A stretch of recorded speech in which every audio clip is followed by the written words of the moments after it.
अमावस्या और पूर्णिमा दो बहनों की कथा। शरद पूर्णिमा पे चंद्रमा व भगवान विष्णु का पूजन कर व्रत कथा पढ़ी जाती है। धर्म ग्रंथों के अनुसार इसी दिन चंद्र अपनी 16 कलाओं से परिपूर्ण होते हैं। एक कथा के अनुसार एक साहूकार की 2 पुत्रियां थीं। दोनों पुत्रियां पूर्णिमा का व्रत रखती थीं, लेकिन बड़ी पुत्री पूरा व्रत करती थी और छोटी पुत्री अधूरा व्रत करती थी। इसका परिणाम यह हुआ कि छोटी पुत्री की संतान पैदा होते ही मर जाती थी।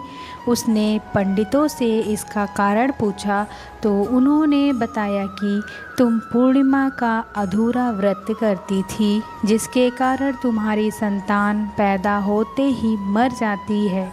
पूर्णिमा का पूरा व्रत विधि पूर्वक करने से तुम्हारी संतान जीवित रह सकती है। उसने पंडितों की सलाह पर पूर्णिमा का पूरा व्रत विधि पूर्वक किया। बाद में उसे एक लड़का पैदा हुआ, जो कुछ दिनों बाद ही फिर से मर गया। उसने लड़के को एक पाटे अर्थात पीढ़ा पर लेटाकर ऊपर से कपड़ा ढक दिया। फिर बड़ी बहन को बुलाकर लाई और बैठने के लिए वही पाटा दे दिया। बड़ी बहन जब उस पर बैठने लगी, जो उसका लहंगा बच्चे का छू गया। बच्चा लहंगा छूते ही रोने लगा। तब बड़ी बहन ने कहा कि तुम मुझे कलंक लगाना चाहती थी, मेरे बैठने से यह मर जाता।